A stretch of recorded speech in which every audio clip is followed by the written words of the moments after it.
The city is not sick.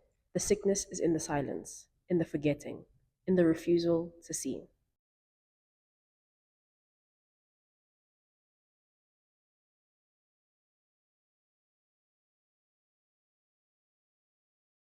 We have spent this podcast tracing the shape of absence, the empty parks, the locked clinics, the corridors of movement carved out by the youth in the city that plan without them.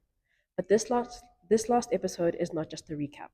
It is a reckoning, a moment to pause, reflect, and ask, what does it mean to dream when you've inherited a city built on refusal?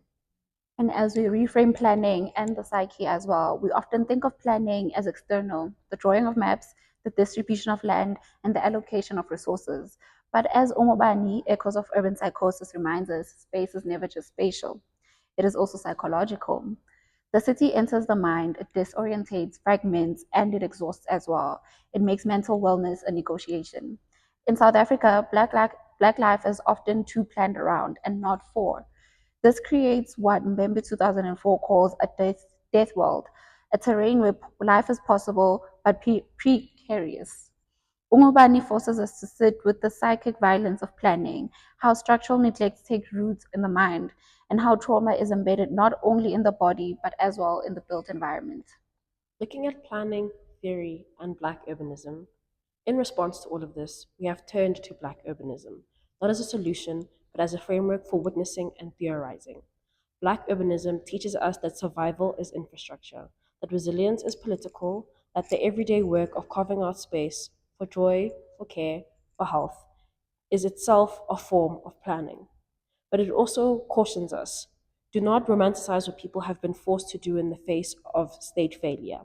As Simone 2004 and Robinson 2006 argue, African cities are not incomplete, they are different, ordinary, improvised, alive. And in this essence, we revisit our principal object, which is the city itself. In this final episode, our principal object is not a clinic, a park, or even a fence. It is the city itself. As a site of contradiction, affect, and ideology, a city that promises care but delivers containment, a city that disciplines through infrastructure and then calls it progress. Looking at positionality and responsibility, we speak not as detached observers, but as people who move through the city, who love and fear it in equal measure.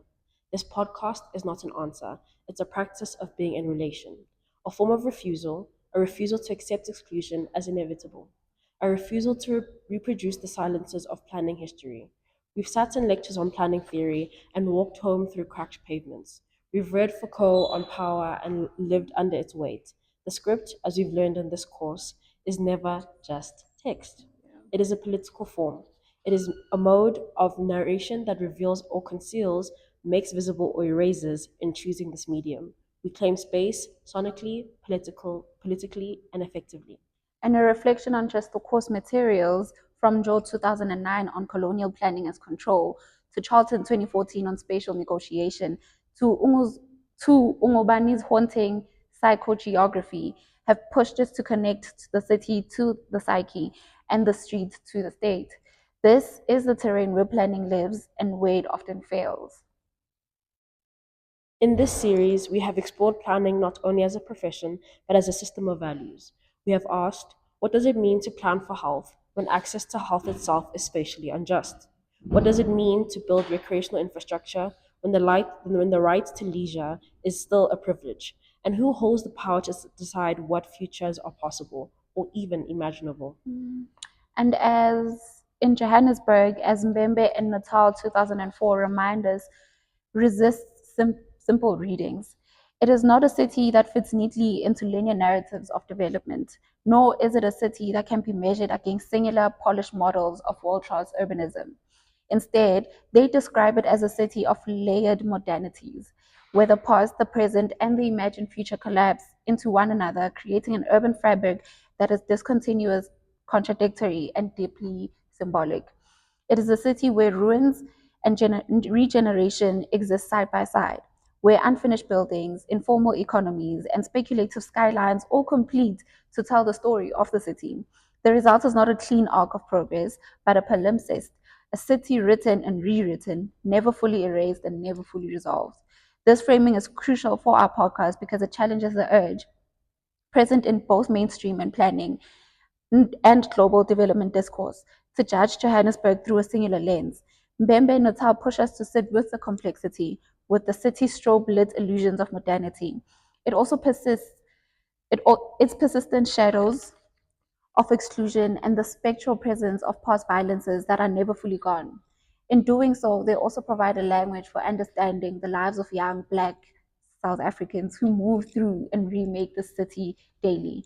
Their experiences are not linear either.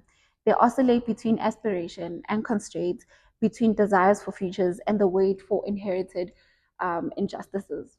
For us as script writers and narrators, this idea of layered modernities helps us to shape not just what we say, but how we say it. Our script does not attempt to offer a single story, it embraces fragmentation. It moves between voices and silence, between memory and speculation, between theory and practice. We speak of Sipo playing soccer in a gravel lot, not as a symbol of lack, but as a practice of placemaking within a fractured city. His body, his joy, his risk, they all occupy these layers. Mm. Mbembe and Natul help us understand that Johannesburg, and by extension, many African cities, should not be expected to catch up with the North. Rather, they call for a reorientation, to see cities like Joburg not as failed copies, but as sites of imagination, improvisation, and contested futures. In this way, the podcast becomes not just a research product or a creative output, but a critical form of urban theorizing, grounded in Black life, spatial tension, and the refusal to flatten complexity for the sake of legibility. It's the perfect metaphor for Black urban life, memory built into bus routes, resistance embedded in road names, life negotiated in traffic. And as Robertson 2006 argues, African cities shouldn't be judged against the global north templates, as we've aforementioned. And they push us to reject urban theory that sees African cities as lagging behind. They're ordinary cities, complex, whole, and fully worthy of theory.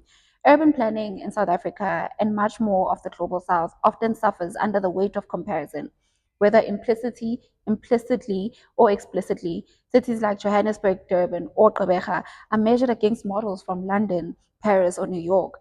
This benchmarking carries the unspoken assumption that African cities are somehow behind, excuse me, lacking or in need of catching up. But as Jennifer Robertson 2006 powerfully argues in Ordinary Cities, this thinking is deeply flawed. Robertson insists that all cities are ordinary, complex, dynamic, and deserving of their own theorization. Rather than just being judged against Euro American norms, African cities are not failed versions of the North. They are different, shaped by distinct historical, political, and spatial forces. For our podcast, this has been a grounding insight. It reminds us that the lived experiences of Black South Africans navigating health system, recreational spaces, and city streets are not marginal stories. They are central to the urban condition. When we focus only on what these spaces lack, world-class parks, seamless infrastructure, hyper-modern clinics, we miss the rich, grounded ways in which cities are actually being built and inhabited. To follow Robinson, to take African cities seriously on their own terms, to see value in formality, improvisation, and urban life that doesn't conform to imported ideals. It's also to challenge the planning profession, not to ask how we make Johannesburg more like Amsterdam, but to ask what Johannesburg teaches us about people who make cities work in context of inequality, exclusion, and creativity. So when turns a gravel lot into a soccer pitch, or when youth gather under a broken streetlight to dance, these are not signs of deficit. They are signs of different urban logic. Robinson helps us name these logics not as failure, but as worthy of theory. And through this lens, our podcast doesn't just tell stories, it participates in the project of redefining what cities are and who they are for. This idea resonates deeply within Black urbanism because it says, we matter, we are here, now. Our cities don't need saving, they need recognition. Black urbanism is the remix, the refusal to be linear. The city is a palimpsest, constantly rewritten by those forced to the margins. Black urbanism is not just responsive, it's resistant. It's protest through place. Mavuso 2024 also calls the architecture of Umzabalazo. A protest in the design studio, in the lecture hall, and in the township in the backyard. Here, Black spatial practice is radical and rooted. It's also joyful, and it's everywhere. Basketball courts reclaimed from disrepair, murals painted over apartheid scars, informal settlements that become neighborhoods. Think of public space and public health. In this way, our script, a spatial memoir, links urban planning theory with embodied experience. It speaks to the core themes of power, governance, and inequality while also positioning us as young researchers and future planners within the very city we critique. Our voices do not hover above the ground, but they move with it. And in doing so, we argue that health is not just in the clinic, it's in the air that we breathe, the spaces that we claim, the bodies we center, and the cities we dare to reimagine. Where the states gave concrete, communities made champions. And that's Black urbanism too. Body as city, movement as memory. So, how do we plan differently? It starts with respect for informal knowledge, for lived geographies, for children playing on rooftops as a form of spatial design. Urban planning must listen to Black urbanism, not as a problem, but as a proposal. To co design for equity and for joy. We think that's planning otherwise. So, we don't end this podcast with a conclusion because the work is not finished, but we do make a statement. Planning cannot claim to be ethical if it cannot be felt in the lives of those it claims to serve. A world class city with unlit parks is not a city, it is a stage set for someone else's applause. And so we return to where we began, to Black youth, to their bodies in motion, to the cities that forget, and to the voices like this one that is refusing to forget. This This has has been been Healing Healing Grounds, Grounds, not not a a podcast podcast about about planning, planning, but but a a podcast podcast that that insists insists planning planning must must listen. listen. Thank you Thank you so so much. much for listening. Oh wait, let's do it again. Thank you Thank you so so much for much. listening. Yeah, we hope that you enjoyed the material content we covered. Hopefully, this leaves space for the listener or watcher to also wonder about different things or different aspects, different paradigms, different lenses, and whatever your take might be on what we've spoken about. And lastly, Mobile, we love you A and thank lot. you. Thank you so much. Mwah. Bye.